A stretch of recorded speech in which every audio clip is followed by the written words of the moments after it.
The Labor Day weekend sale is on at Tanger Outlets. Score up to 70% off at top brands like Nike Factory Store, Crocs, J. Crew Factory, Gap Outlet, and so many more. Refresh your wardrobe with the latest arrivals for less from all your favorite brands this Labor Day weekend. Tanger Outlets, always on trend, always on sale. Plan your trip at Tanger.com. You're listening to the Archaeology Podcast Network.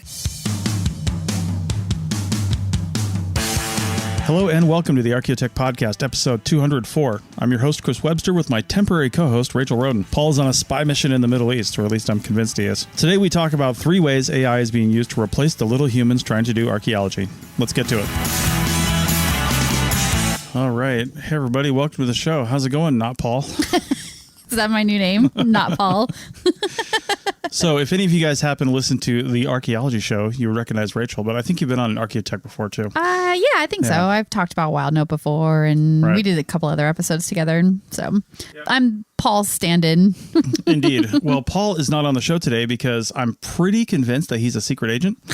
And he's just called to the Middle East occasionally and can't talk about why. Oh, man. Did you just out his CIA status to the entire world right here? I think I did. Wow. Yep. So anyway, he probably speaks some Middle Eastern languages. He kind of fits in over there. It just kind of all makes sense. It does. It does. I believe it. Archaeologists would make the best secret agents because we travel a lot. That's true. Yeah. Yeah. We have lots of stamps in our passports. And we often speak other languages. Yep. And we blend in with cultures. Yeah. You should case, definitely make that a life goal right there. In case anyone from the CIA is listening, I also have no tattoos or distinguishing marks.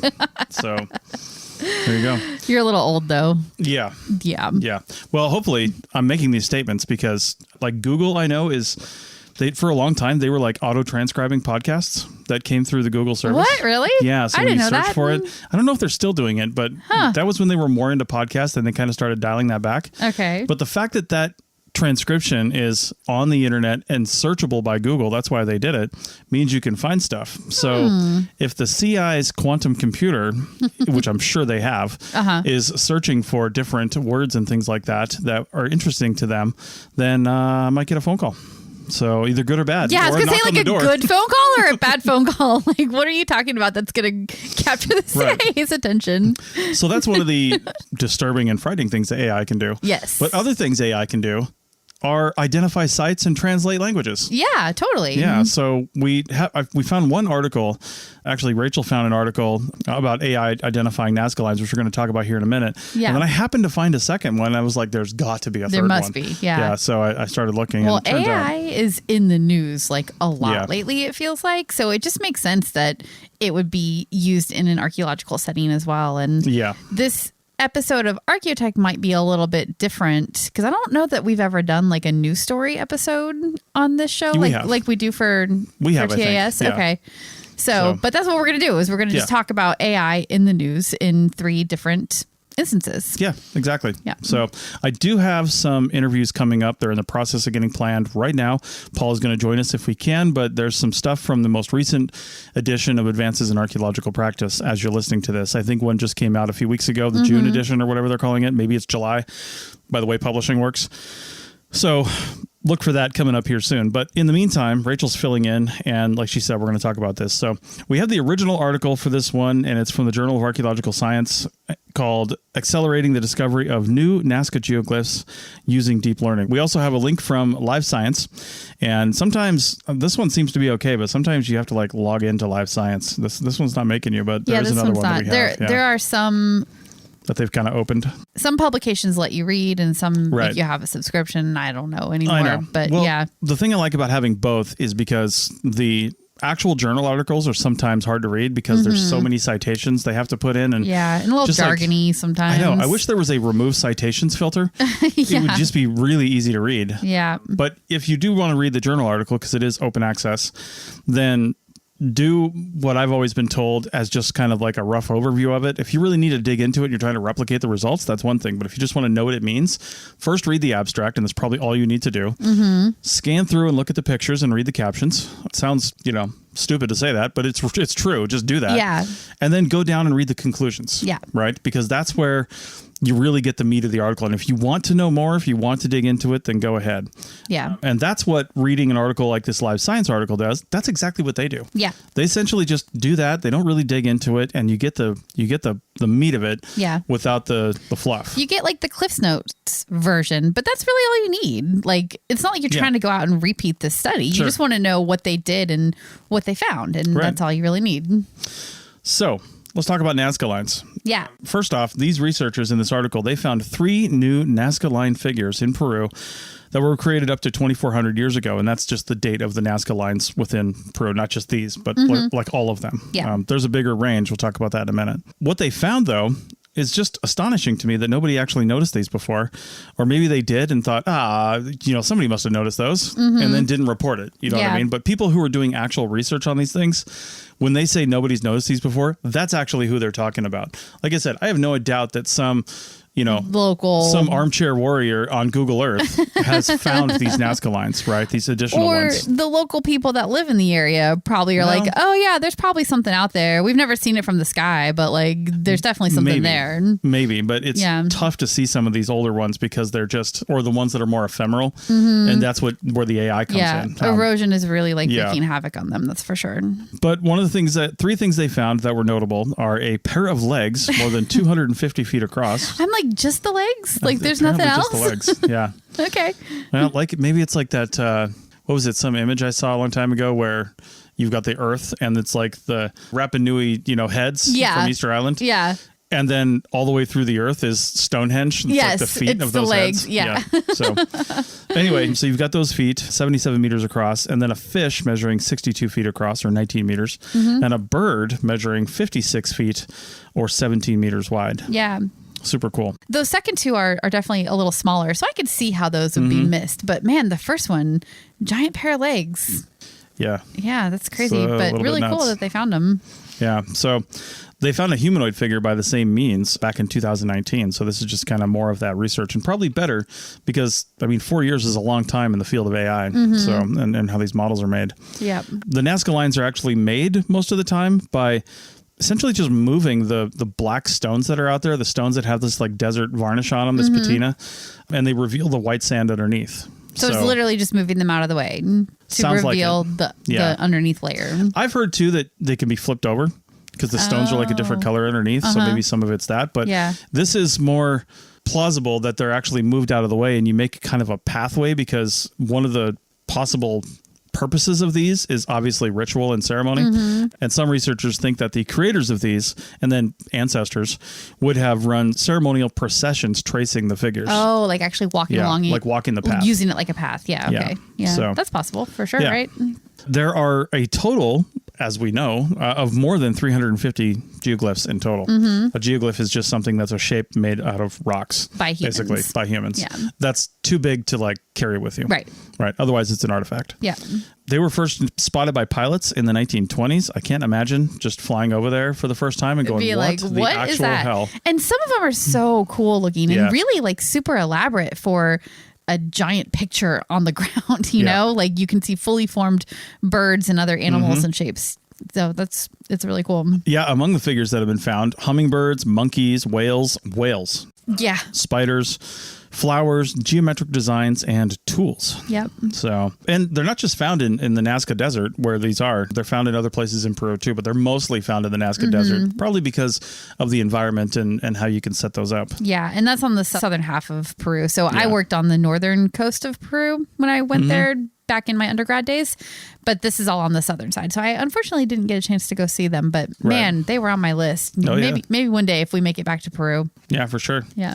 I mentioned the 2,400-year-old date. They think that they range in date from about 400 BCE to 650 AD for their creation. Obviously, they could have been used all the way up until, 100 years ago or now. Yep. I don't think they're really being used now by locals, but, they could be.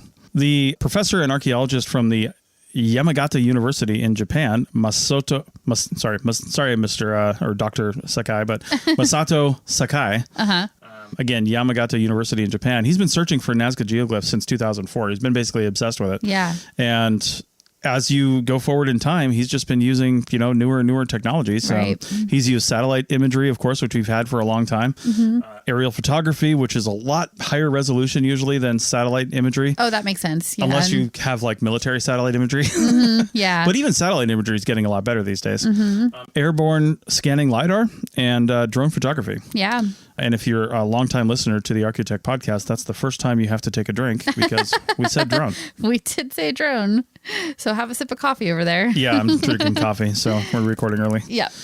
They identified the new glyphs after about 5 years of study, right? So it took a long time to really dial these models in. That's like so much time and effort to only find a handful, though. Yeah. I wonder if this is going to get better and better and they'll be able to find more, or if there just aren't more to find, like what that's a question that is always interesting to me with this kind of thing. Well, we'll talk about that in a second because the model you're using, they're training it pretty heavily. Yeah.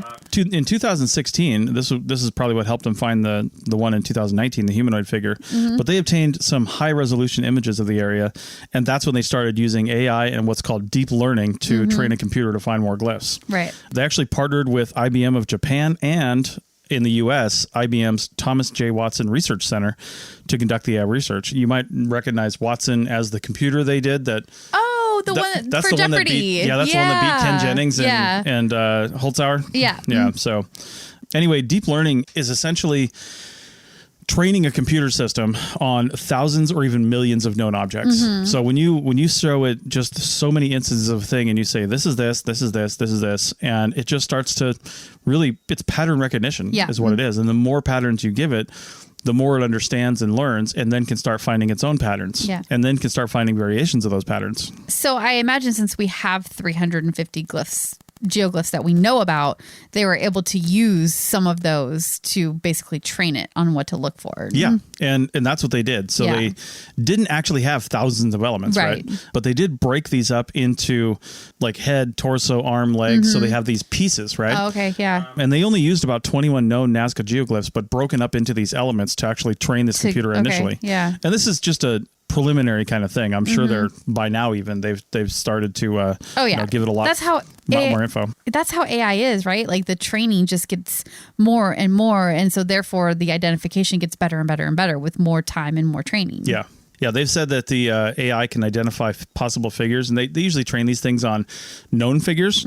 They'll punch in an area, and if it doesn't identify the ones we know about, you know you have a problem. Yeah. But that's how they verify what they've done. Yeah. That is right. They punch in known stuff, and they say, okay, did you find everything? Yeah.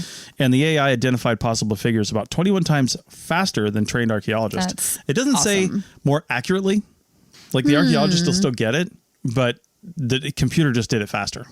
Which makes sense. And did it find all of them, or was it missing anything would be my question. Yeah, exactly. Yeah. So anyway, it's important to find as many of these as we can because that area is suffering a lot from erosion and climate change. And the climate change is bringing in more water and it's bringing in heavier winds and lots of stuff that is just damaging for this type of environment. So it's important to identify these so we can learn as much from them as we can. Yeah, these kind of geoglyphs, that I just don't think that they're the kind of thing that can last for the ages. It's not a pyramid that's going to be there as long as we conserve it. It's been there over 2,000 years. It has. That it's a long time, but I just with erosion and everything, like I could see them starting to disappear. Yeah, in the last 100 years or so, it's the human-induced climate change that's really accelerated the process. Yeah, for sure. Yeah. Now, I wonder too if this AI will be very helpful in scenarios where it's hard for the human eye to see the geoglyph, maybe. Like some of them can be very faint lines. So as this erosion is happening and the lines are fading and getting harder to see, I wonder if this AI can help still make that connection and still identify them, even though it's hard to see with the human eye. That would be a really great use of this technology. Well, and I think that's really kind of what it's trying to do, right? Once we can pump in like the LiDAR data and other data, that it can just put all these pieces together. Them, to see all the different things that it's hard for a human to put like this satellite image and this aerial image and this LiDAR data and like put it all together. But I guess a computer can probably just combine all that and come to a better conclusion and a quicker conclusion than we can. Yeah, I mean, humans are pretty good pattern recognition machines, but computers are just way better at it on a more massive scale. So, all right, well, that's enough for that one. Let's head over to the other side of the world and see how AI is being used to translate ancient Sumerian and Akkadian straight into English off of cuneiform tablets, which is just baffling. Very cool. Back in a minute. Welcome back to episode 204 of the Archaeotech podcast, and we're talking about artificial intelligence. And this time around, we're going to go to an article from PNAS. It's actually PNAS Nexus. There's a lot of different versions of this, but it's called Translating Akkadian to English with Neural Machine Translation. And actually, one of the articles we read talked about Akkadian and Sumerian, actually. And it even says that in their abstract, so I'm not really sure why they don't mention Sumerian in the title of the article, but, there it is. There's another article from Archaeology Magazine called Researchers Use AI to Read Ancient Mesopotamian Texts. Yeah. So check that one out, too, because there's a pretty cool image of a cuneiform tablet on there.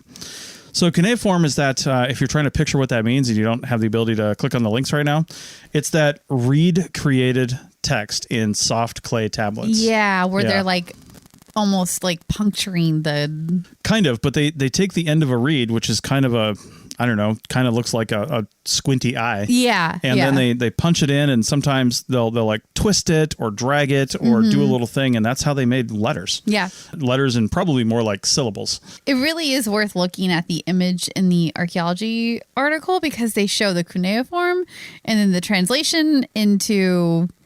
I'm not sure what language that is, but then translation into English below it. It's really cool to see that. Yeah, it's scrape, punk, scrape, whatever it is. And that translates to dis, I'm going to read this. Okay. Dis tuksu, dag, umesu, gid dames, which means if he cleans his garments, his days will be long. Oh, wow. Talking about personal hygiene. I love it. Apparently. Yeah. That's awesome. Amazing. So anyway, researchers from Tel Aviv University and Ariel University, which studies mermaids, use AI to translate. Nope. That is completely wrong. Ignore that. Go on. AI to translate ancient cuneiform texts from Mesopotamian languages, basically, into English. And it's not like into ancient Greek or something and then English. It's into straight up English. Yeah. Which is a little bit crazy. Yeah, that's insane. The use of the AI is not actually intended to replace humans, but just like we talked about last time, speed up the process, which kind of replaces humans. But no, it frees up human time to do the things that computers can't do. Like make coffees at Starbucks. No. Like doing more advanced research into whatever it is that they're studying. Like say, do you want fries with that? No. Yeah. Also wrong. What you do with your social sciences degree. All right. Oh my God, you're terrible. Yeah. So anyway, they're trying to speed up the process because there are, hundreds of thousands of bits of fragmentary text. And that's the one thing humans had a hard time doing is, there's no context for a lot of this stuff. Yeah. So you're just trying to piece together these things, and it's really difficult. And the computer is able to do that a little better because it understands when you feed it enough sources. Again, it's all about feeding the algorithm and teaching it. Yeah, and saying, hey, this is often found in association with this and stuff like that, and it can mostly get it right. Yeah. There's only when you see a line coming off at a certain angle, there's probably only so many figures or shapes that could be, and then the computer can kind of narrow it down. Yeah, exactly. So the computer can narrow it down way faster and easier than our little baby human brains can. Yeah. Cuneiform is one of the earliest writing systems in the world. And we're not talking about like rock art and stuff like that, which some people could say is a form of communication, but it's not necessarily seen as a writing system. Right. But cuneiform is one of the earliest like legit writing systems in the world, and it dates to was used from about 3400 BCE to 75 CE. That's over 5,000 years ago. Long run. Yeah. That's insane. Yep. There have been hundreds of thousands, like I mentioned, of cuneiform texts found over the last 200 years. And most of those are in Sumerian and Akkadian, both in Mesopotamia. Yeah. The AI used, the artificial intelligence, was basically what they call a natural language processing method. And there's a number of those that can be used. But one of the more common ones that we talk about on this show that we hear about all the time is called a convolutional neural network. Okay. So essentially you're taking bits and pieces of information. And anytime they say neural network, you think of a human brain, and your neurons have up to 10,000 plus connections for each neuron to the things around it. That's what a neural network is. It's basically making these associations and saying, well, this is associated with this, and this and this. And, okay. It's picking up all the potential connections. Yeah. Okay. And then recognizing when those connections go together in most circumstances, known circumstances, and then using that to make inferences and translations. Okay, it's pretty cool. Yeah, that's really neat. Yeah. So then it's able to translate the glyphs directly into English. So it's like bypassing anything in between, which is probably how it has been done in the past, and just going straight from Akkadian or Sumerian into English. Yeah. That is so cool. Yeah, it's pretty crazy. Yeah. It doesn't actually do super well with apparently like longer sentences either, for whatever reason. It does. The best results come with short and medium length sentences of approximately 118 characters or less. So I'm not really sure why that is, if that's some quirk of the language or something like that, but I can tell you right now that it's just going to get better. Yeah, the more they teach it and the more that they say, yep, that one was right, this one was wrong, the more it learns. I wonder if they were to break the longer sentences up into shorter pieces, if it would do okay with just that. Just like give it fragments. Yeah. But again, I wonder too, if they've created this they've probably taught it by feeding it things where we already know the translation, right? So it's learned from that, and then it's using that knowledge to apply to things that haven't been translated before. Maybe. Yeah. But like anything with AI, it's a first pass, right? Like the computer's always going to be a first pass, and then you need human eyeballs on it to kind of confirm what it's saying. Right. But that would be hard in this case, because you just end up having to look at every single piece over again. Well, at some point your confidence level gets higher and you don't have to look at every single piece. Yeah, in the early stages, it's a real pain in the ass. Yeah. But the more you do it, the better. Yeah. This reminds me, I was thinking about this, like, as these artificial intelligence programs, get put online and maybe they're told to search for other stuff. I just briefly read just like the first part of an article that said AI is not going to get any better if we keep using AI to teach AI. Basically, having these neural networks and things learn from other things that have put together like that. It's not good enough yet. Right. It's an interesting concept too, because people might be saying, well, we've got this whole database over here that was actually put together by, some sort of, neural network learning system. Let's just feed it into this one. Yeah. But gosh, that's such a good point. Yeah. The only way to really do it with super high confidence is to feed it absolutely 100% known things. Yes. And tell it, you got that right, you got that wrong. Yeah. And here's why. Yeah. That's super interesting.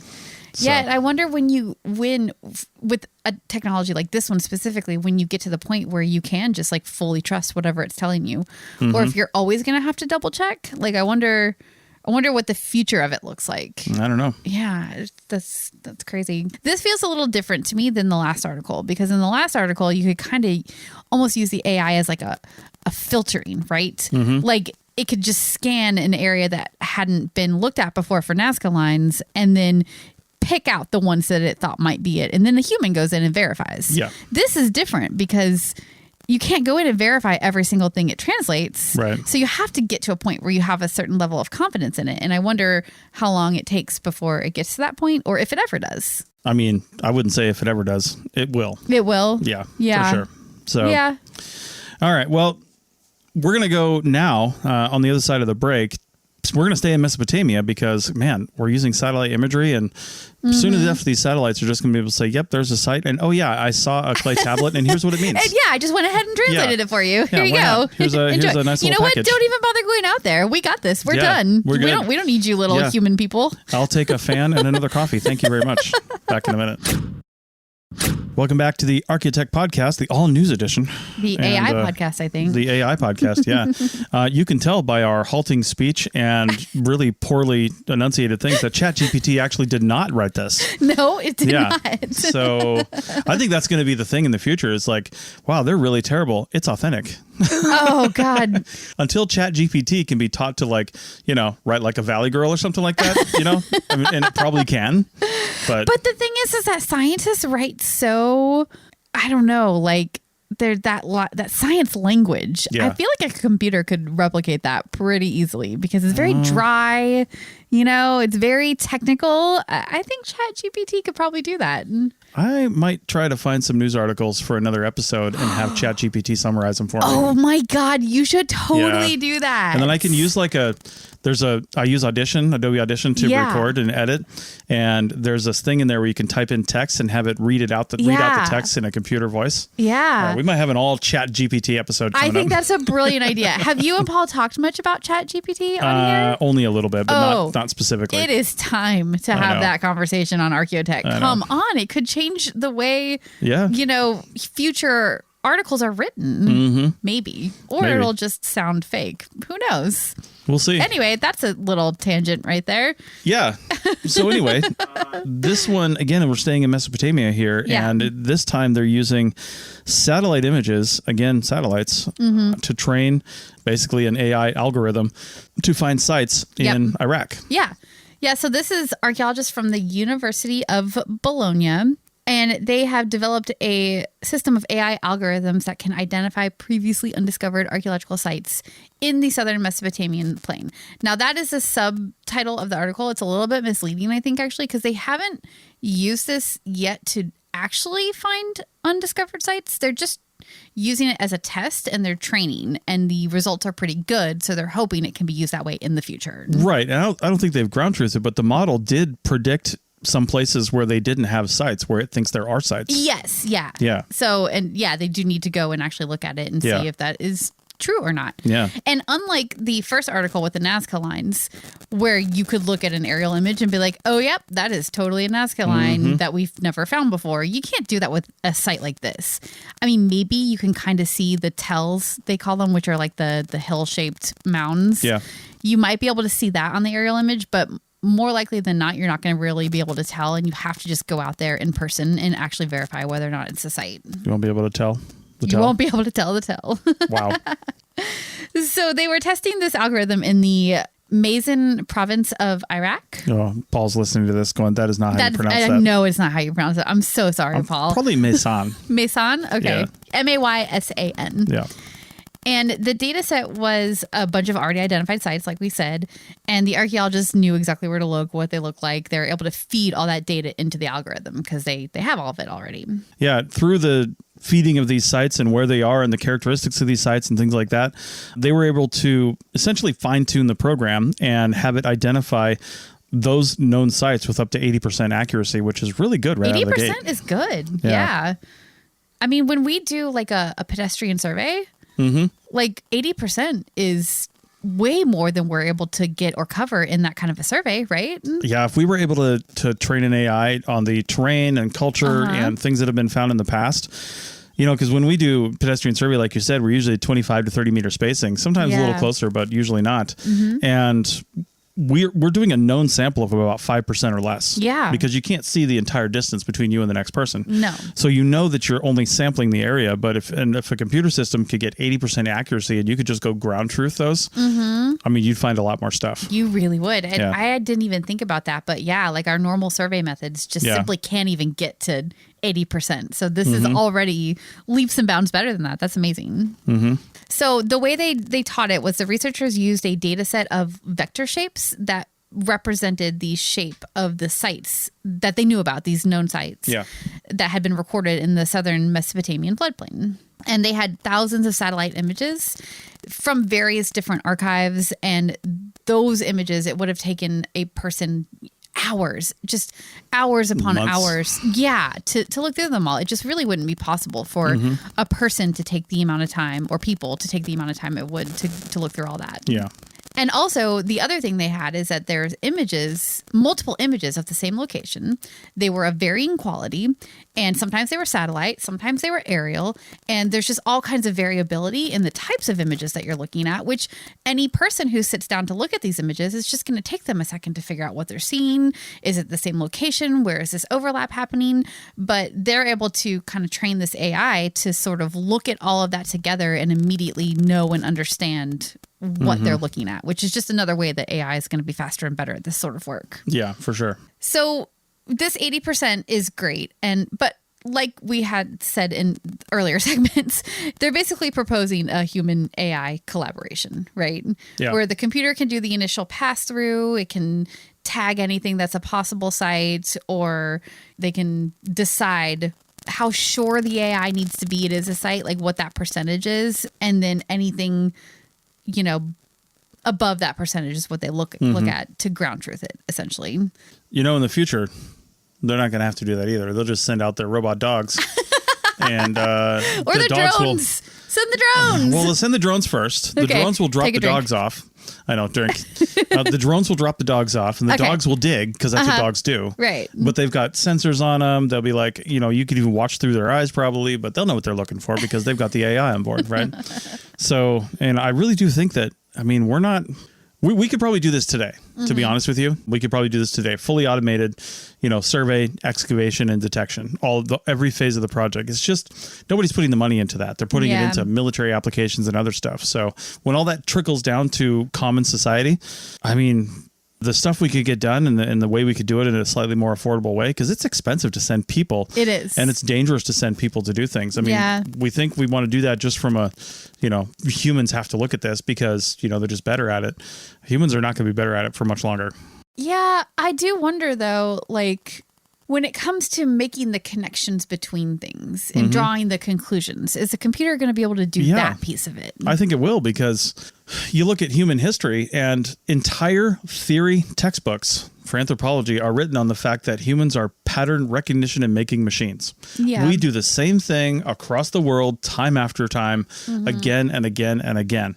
And sure, there are some cultures that just go outside the box and they for some reason evolved culturally a way to do something drastically different. But, agriculture, the bow and arrow, swords and, other weaponry and different eating techniques and clothing and all that stuff's been invented multiple times across the planet. And the reason for that is, well, it's predictable. Yeah. You know what I mean? It's not predictable that humans were going to, develop a brain that's going to figure these things out the same way, but those things can only be done in so many ways. So, if you got somebody that can figure it out, then they're going to do that. And I think based on those predictable elements of human nature that, with enough information, and eventually these computer systems are going to have all the information. And once we, develop this in conjunction with quantum computing, which does exist now, but when it gets better and more affordable and they're everywhere, a quantum computer can do, hundreds of thousands, if not millions of times more computations per given unit of time than a regular computer can, than a binary computer can. Right. And it's just orders of magnitude faster, and it can process more data. And once we can do that, it's going to be able to do stuff that we can't even ask the questions about now. Yeah. We don't even know what it can do. I think the only thing that trips me up about that idea is that, yes, you're right, it's patterns. A computer will be able to identify and recognize patterns better than humans can at a certain point when it learns enough. But what about the things that don't fit the patterns? That's the stuff that you still are going to need people to go in and look at. If you have a society that is, I don't know, maybe doing something totally different that has never been seen before, I can't even think of something off the top of my head, but it does happen, right? And those kind of things, like the computer is just going to look at that and try to assign a pattern or a thing to it that it already knows, and it won't be right in that case. Sure, but if it can't do that, then it should be smart enough to say, hey, I got something different here. Yeah. And that's going to be the thing, is it has to be smart enough to know when it has something different so that it brings in the humans to do that last bit of analysis or whatever. I think it'll be able to do all those things. I can't see a world where it just won't be able to completely eliminate the human element and then go use ChatGPT 9 to write the report. Totally. Yeah. I wonder if excavation will be a thing of the past at a certain point, with the various ways we have to basically see under the ground that are constantly getting better and developed more. I wonder if using all of those things, you won't even have to. Just with the march of technological progress, the answer to that question is always yes. It will get better. Yeah. I constantly think of, I know I bring this up a lot, but Star Trek. There was an episode and there's probably lots of them where from the Enterprise, they were able to look under the ground and say, oh, there's catacombs and all kinds of stuff under there. Yeah. That's a little bit out there. It's a little simplistic too. Well, sure. Yeah. But they were able to see, from a remote distance in space, basically consider it like a satellite underground and determine these things. Now, whether or not we'll actually be able to do that in the future, I don't know. But doing that from a ground-based station, I just think it's inevitable that we'll be able to do that kind of thing. I don't know what the mechanism is. I don't know how it would look, but I don't think we can say with any confidence anymore that some sort of technological thing you can think of won't be possible. I mean, even 90 years ago, they were saying we're going to have flying cars and hoverboards, and we're not too far off of that. Yeah. You know? That's true. We were just watching that episode of Grand Tour where they had a flying car on it. So commercially available soon. Yeah. You know, the car has 4 wheels and it drove itself to the airport, unfolded wings, and then flew to another airport, and then folded his wings back up and drove away. Yeah. It's nuts. Yeah, that was. Yeah. So when that becomes commercially viable, first off, stay out of the skies, because if my grandma's flying a car, you know, there's going to be hell. So anyway. Oh, man. Yeah. So a little bit of a shorter episode today, but hopefully we can get some of those interviews scheduled, and hopefully Paul can join in on some of those, because we normally record on Thursdays, and he said they don't work on Fridays, which means he can record at 2 o'clock in the morning, which is when it'll be. I don't know about that. I mean, Paul's a trooper. That's a lot to ask of a human, of this human anyway. I would be like, bye, I'm sleeping. I'm not asking Paul to do it, but if he can, I really appreciate it. So anyway, with that, if you are working on anything really, to be honest with you, give us a call. Not a call. It's not 2004. This is a technology podcast. What are you opening the lines? The lines are open. Call us at 1-800-Archaeotech. Oh my God, do not do that ever. Yeah. Anyway, no, send an email, chris@archaeologypodcastnetwork.com, or use the contact form on the website. And just let us know what you're doing. And, you know, if you go to the Archaeotech page on the Archaeology Podcast Network, which is just archpodnet.com/Archaeotech, and that link is down in the show notes, you can click on the schedule right on the right-hand side, and you can see the Thursdays that we record every other Thursday. So check on one of those. If none of those times work out, let me know. I can send you a different link, and we'll make something work. But we try to fit everything into that scheduled recording time, because we're trying to plan schedules from around the world, and it gets tough. So try that. If you're especially working in something in AI or these convolutional neural networks or something like that, I really want to hear about it, because that's cutting-edge stuff. Yeah, for and, sure. You know, we want to see it. But again, nothing is off the table when it comes to technology. We want to talk about all of it. And if you like the way that I gave Chris crap all through this episode and want to hear me disagree with him more, you should start listening to the Archaeology Show podcast, which is the show that he and I do together every week. Every Sunday. Yep. All right. Well, with that, we will see you guys next week, and hopefully we'll have Paul back soon. But if not, I'll probably rope Rachel into it. Yep. All right. It turns out I live with this guy, so. Indeed. Yep. All right. See you next week. Bye.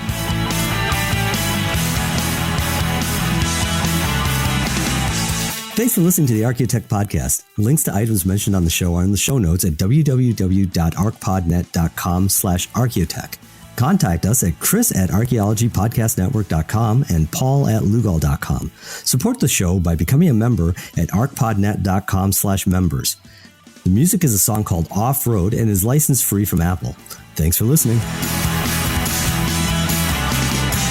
This episode was produced by Chris Webster from his RV traveling the United States, Tristan Boyle in Scotland, DigTech LLC, Culturo Media, and the Archaeology Podcast Network, and was edited by Chris Webster. This has been a presentation of the Archaeology Podcast Network. Visit us on the web for show notes and other podcasts at www.archpodnet.com. Contact us at chris@archaeologypodcastnetwork.com.